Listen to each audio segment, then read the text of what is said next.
মাদক ব্যবসায় বাধা দেয় নারায়ণগঞ্জের রূপগঞ্জে পারভেজ হোসেন নামের এক ইউনিয়ন যুবদল নেতাকে পিটিয়ে ও কুপিয়ে জখম করেছে বলে অভিযোগ উঠেছে মাদক ব্যবসায়ীদের বিরুদ্ধে।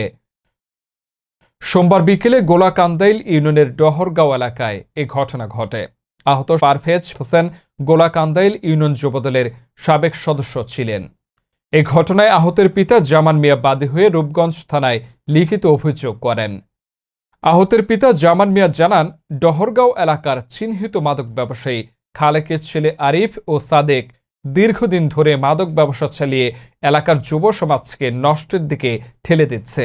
এতে তার ছেলে পারভেজ মাদক ব্যবসায় বাধা দিলে ক্ষিপ্ত হয়ে গত সোমবার বিকেলে তার ছেলেকে একা পেয়ে আরিফ, সাদেক ও তাদের বাবা খালেক ও মা রাশিদা বেগম সহ অজ্ঞাত 4-5 জন দেশীয় অস্ত্র নিয়ে হামলা চালায়। এ সময় হামলাকারীরা তার ছেলের মাথায়, হাতে, বুকে ও পেটে কুপিয়ে গুরুতর জখম করে। সে গ্যাস একদম চলে যায়, মাইরা কোবাইয়া রাস্তা ফালাই দিতে। আমি আইন প্রশাসনের কাছে বিচার চাই এবং সে দ্বিপক্ষীয় রাজনীতি করছে দেখা অন্য হিন্দি পার্টিরা তাদেরকে আহত করছে, তারা আওয়ামী লীগ জীবন মরা করছে। আমি জানি না হাসপাতাল নিয়েছে ওরা, আমি মাইসের তো শুনি না, তো আমি হাসপাতাল গেছি।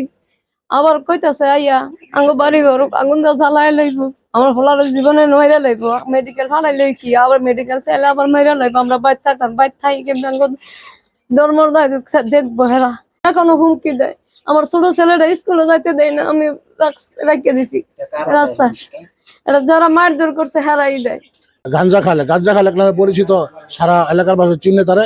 তার ছেলে, বড় ছেলে আরিফ, ছোট ছেলে সাদেক, ইয়ার ছোট ছেলে সাগর, তাদের নামে অনেক মামলা আছে।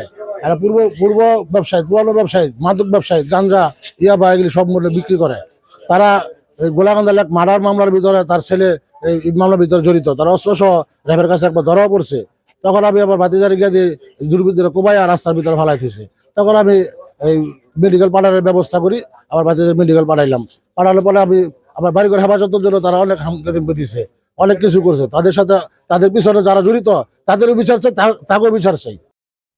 এ বিষয়ে গ সার্কেলের সহকারী পুলিশ সুপার মেহেদি ইসলাম বলেন, গতকাল আমরা একটা অভিযোগ পেয়েছি ডহরগাঁও ওয়ার্ড নাম্বার 8 গোলাকান্দাইল রূপগঞ্জ থানার একটা অভিযোগ এসেছে মারামারি সংক্রান্ত। মোহাম্মদ জামান মিয়া অভিযোগটা করেছেন আর কি।